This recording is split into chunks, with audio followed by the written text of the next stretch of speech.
5 reasons bakit hindi ako tumatanggap ng nagpo-promote ng mga online na pagsusugal.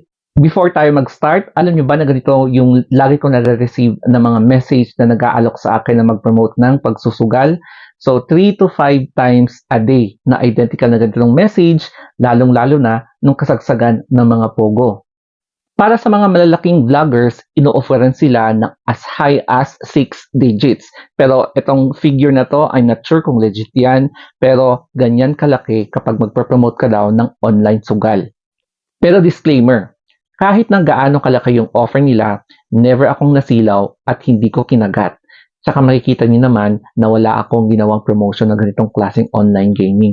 Kasi alam ko na ang kapalit nito ay ang pagdurusa at ang pagkasira ng bait. Number 1, ayokong mas marami pang maging katulad ni Lars Pacheco na nawalan ng 5 million pesos dahil sa kaka-online sugal na nalulung talaga at hinayaan niyang maubos yung kanyang savings. So, syempre, kapag nagpo-promote ka kasi ng sugal, hinihikayat mo pa yung mga iba pang tao na malulong, tapos maaksaya din yung kanilang savings, and then magkakaroon na sila ng utang, tapos masisira ang buhay nila, masisira ang family. Number 2, baka magkaroon ka ng violation against sa community guidelines ng FB, TikTok at iba pang social media. Kasi kahit na sinabi dito na meron silang certain companies na inaalaw tapos may mga certain restriction, nakakatakot pa rin to, no? Kasi kahit na ang pagkakaintindi mo is okay and then nag-post ka, ayun, baka yun palang pinost mo hindi siya eligible. So, pwedeng mangyari ay masuspend, baka ma-restrict yung account mo, baka ma-disable pa, and hindi ka na pwede gumawa pa ng bagong account. Pangatlo naman, ayoko managot sa batas at baka maghimas ako sa rehas katulad niyan. Kasi nga, may mga laws na baka ma-violate ka sa pag-promote ng mga ipinagbabawal na technique katulad dito. So, syempre, ayaw mo naman na magkaroon ng record sa NBI, ayaw mo magkaroon ng record sa PNP na pwedeng magka-problema kapag naghahanap ka ng trabaho in the future. So, syempre naman, ayaw mo madungisan yung credibility mo, ayaw mo madungisan yung pagkatao mo na merong record. So, iniwasan ko talaga yung pag-promote ng mga ganito.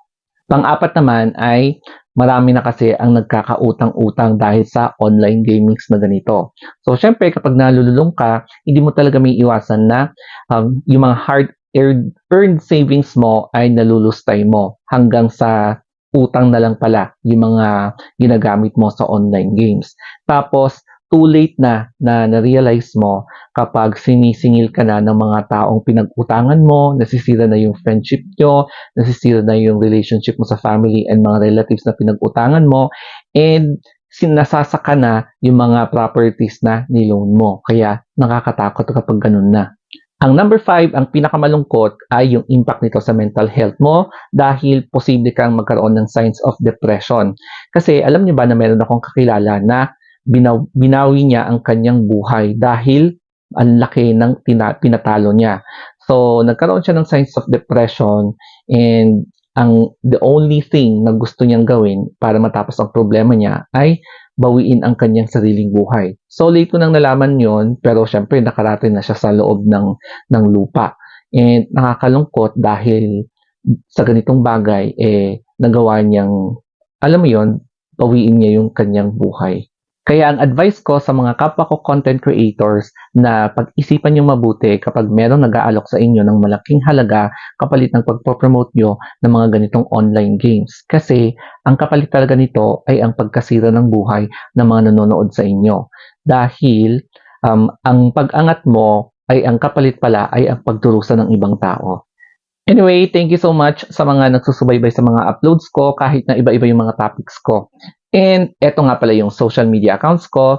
Bahala na lang kayo mag-follow sa akin kung gusto nyo. Okay, so my Instagram account is The Story of Anthony. And that's it, guys. Thank you and have a wonderful day and think positive. Mwah.